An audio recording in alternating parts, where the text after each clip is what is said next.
여러분, 우리가 리플에 대해 알고 있는 건 어쩌면 시작에 불과할지도 모릅니다. 빠른 송금 코인? 네, 맞아요. 하지만 그게 전부가 아니었다는 거죠. 오늘은 리플이 어떻게 조용하지만 아주 치밀하게 전통금융의 심장부로 파고들어서 하나의 거대한 금융 엔진으로 변신했는지 그 숨겨진 이야기를 한번 파헤쳐 보겠습니다. 자, 그럼 본격적으로 들어가 보죠. 리플의 이야기는 항상 여기서부터 시작되죠. 며칠씩 걸리고 수수료는 거의 6%에 육박하는 기존의 스위프트 방식. 정말 답답했죠. 그런데 리플이 딱 나타나서 5초면 됩니다. 수수료요? 1센트도 안 들어요. 라고 선언한 겁니다. 이것이 바로 우리가 알던 리플의 아주 강렬한 첫인상이었습니다. 네, 맞습니다. 이 부분이 바로 우리가 잘 알고 있는 리플의 그 탄생 스토리라고 할 수 있겠죠. 글로벌 결제를 위한 다리, 즉 브릿지 통화로서의 역할 말이에요. 자, 그럼 이게 어떻게 작동했냐? 원리는 이렇습니다. XRP가 마치 다리 역할을 하는 거예요. 달러, 유로, 엔화처럼 서로 다른 통화들을 바로 연결해 주는 거죠.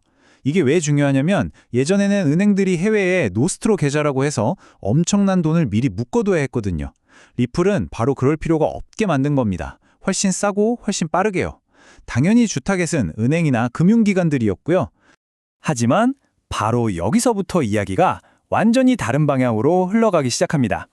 리플의 핵심 파트너죠. 일본 SBI 그룹 회장의 이 한마디가 모든 걸 바꿔놨어요. 풀스택 생태계. 여러분, 이 단어 꼭 기억해 두세요. 자, 이제부터 명확하게 정리해 드릴게요. 리플은 더 이상 그냥 결제 수단이 아닙니다. 금융 서비스의 A부터 Z까지 모든 걸 아우르는 하나의 거대한 금융 플랫폼으로 진화한 거죠.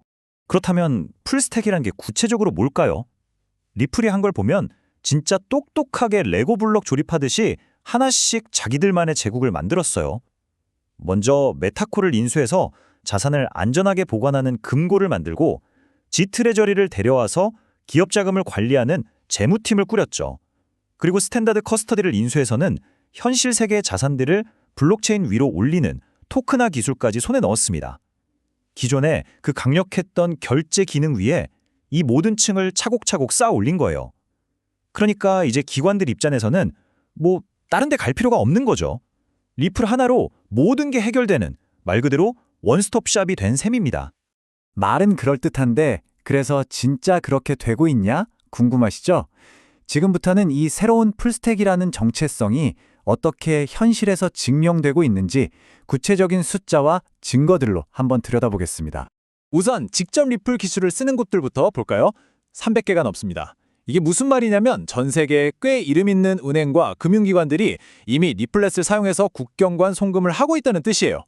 이 자체만으로도 엄청난 규모죠. 그런데 여기서 끝이 아니에요.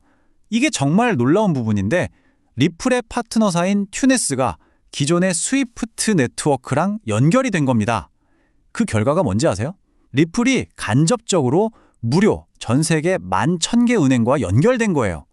이 네트워크가 얼마나 거대하게 확장됐는지 이제 감이 좀 오시나요? 그리고 이건 정말 중요한 포인트입니다. 리플은 단순히 네트워크만 넓힌 게 아니거든요. 기관들이 제일 걱정하는 게 뭐겠어요? 바로 규제랑 리스크잖아요. 리플은 그 문제를 해결하기 위한 장치들을 아예 블록체인 자체에 심어버렸습니다. 예를 들면 아무나 들어오는 게 아니라 사전에 승인된 기관들만 참여할 수 있는 프라이빗 거래소 같은 걸 만들고요. 신원 확인이나 자금 세탁 방지 같은 규제 준수 기능도 내장했죠. 심지어 SEC로부터 우리가 문제 삼지 않겠다는 일종의 확인서까지 받아서 등록된 기업들이 합법적으로 XRP를 보유할 수 있게 길을 터줬습니다. 한마디로 전통 금융사들이 이거 복잡하고 위험해서 못하겠어 라고 할 만한 벽들을 그냥 다 허물어버린 거예요. 자, 이렇게 강력한 플랫폼이 갖춰지니까 이제 그 위에서는 단순히 돈만 왔다 갔다 하는 게 아니라 훨씬 더 엄청난 일들이 벌어지기 시작합니다. 바로 실물 자산, 그리고 탈중앙화 금융, 우리가 흔히 디파이라고 부르는 세계로 넘어가는 거죠. 바로 이 지점에서 리플의 진짜 비전이 현실이 되는 겁니다. 한번 보세요. 이제 리플의 기술 위에서는 미국 국채가 굴러다니고 수억 달러짜리 민간 대출 상품이 거래되고 있어요. 심지어 세계적인 자산운용사 아버딘 같은 곳이 자기네 머니마켓 펀드를 토큰화해서 올립니다. 이게 그냥 숫자 몇 개 옮기는 거랑은 차원이 다른 얘기예요. 수조 달러 규모의 거대한 실물 자산 시장이 통째로 블록체인 안으로 들어오는 정말 거대한 흐름의 시작을 보고 계신 겁니다. 기관들이 이 생태계를 얼마나 신뢰하는지는 이 숫자 하나로 딱 증명됩니다. 13억 달러. 이게 뭐냐면요. 리플이 발행한 스테이블 코인 RLUSD의 시가총액입니다. 근데 그냥 스테이블 코인이 아니에요. 세계에서 가장 까다롭다는 뉴욕 금융서비스국의 규제를 받는 아주 깨끗한 돈이죠.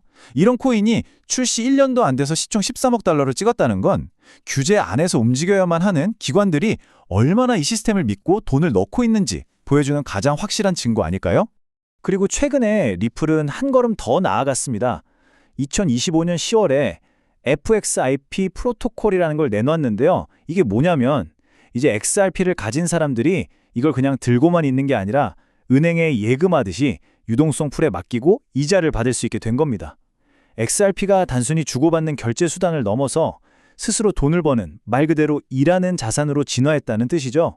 디파이의 문을 활짝 연 거예요. 자, 여기까지 들어보면 리플의 미래는 정말 탄탄대로처럼 보이죠? 하지만요, 모든 이야기에는 동전의 양면이 있는 법입니다. 균형 잡힌 시각을 위해서 이 지점에서 반드시 짚고 넘어가야 할 비판과 리스크들이 있습니다. 이번 섹션에서는 리플의 기술과 토큰을 둘러싼 여러 가지 우려와 날카로운 비판들을 한번 정면으로 다뤄보도록 하겠습니다. 이 비판들을 제대로 이해하려면 먼저 리플의 심장이라고 할 수 있는 합의 메커니즘, 바로 고유 노드 리스트, UNL이라는 걸 알아야 해요. 복잡하게 생각할 거 없이 그냥 각자 내가 믿을 수 있는 검증자들의 명단을 갖고 있다고 생각하시면 됩니다. 그리고 어떤 거래가 진짜로 처리되려면 이 명단에 있는 사람들 대다수의 동의를 받아야만 하는 거죠. 그리고 그 대다수의 기준이 바로 80%입니다. 아주 높은 기준이죠. 이 80%라는 막강한 합의 기준 덕분에 리플이 그렇게 빠를 수 있는 거고요. 동시에 바로 이 점 때문에 이거 너무 중앙화된 거 아니냐는 논란이 계속 따라다니는 겁니다. 자, 그럼 비판의 핵심으로 들어가 보죠. 크게 세 가지입니다. 첫째, 멀티코인 캐피탈 같은 비평가들이 던지는 아주 근본적인 질문이에요. 과연 XRP 토큰이 꼭 필요한가? 은행들이 굳이 XRP를 안 써도 그냥 내가 너한테 줄 돈 있어 라는 식의 차용 증서나 아니면 앞으로 나올 중앙은행 디지털 화폐 CBDC를 쓰면 되는 거 아니냐는 거죠. 둘째는 역시나 중앙화에 대한 우려입니다. 네트워크 전체가 약 100개 정도의 소수 검증자 리스트에 너무 크게 의존하고 있다는 지적이에요. 마지막으로 보안 문제입니다. 보안 분석가들은 만약 악의를 가진 공격자가 여러 다른 검증자 리스트에 동시에 침투하면 네트워크가 둘로 쪼개져 버리는 이른바 스플릿 브레인 공격에 취약할 수 있다고 경고합니다. 물론 이런 비판들도 일리가 있습니다. 그럼에도 불구하고 리플이 보여준 이 진화의 과정은 금융산업 전체가 겪고 있는 거대한 변화의 흐름 속에서 봐야 그 진저와 의미를 알 수 있습니다. 자, 이제 이 여정을 마무리하면서 한번 정리해 보겠습니다. 오늘 이야기의 핵심 요약입니다. 리플은 더 이상 단순히 빠른 송금을 위한 하나의 코인이 아닙니다. 결제, 수탁, 재무, 그리고 토큰화까지. 이 모든 걸 아우르는 기관 투자 세계를 위한 하나의 거대한 금융 엔진으로 완벽하게 탈바꿈했습니다. 이것이 우리가 오늘 기억해야 할 가장 중요한 변화입니다. 이 모든 것을 보고 나면 우리는 결국 금융의 미래에 대한 아주 근본적인 질문에 다다르게 됩니다. 과연 미래의 금융은 기존 시스템을 완전히 갈아엎으려는 암호화폐 혁신가들의 손에 의해 만들어질까요? 아니면 그 혁신적인 기술들을 쏙쏙 흡수해서 더 강력해지는 기존 금융 거인들의 세상이 될까요? 리플의 여정은 바로 이 거대한 질문에 가장 뜨거운 한가운데에 서 있습니다.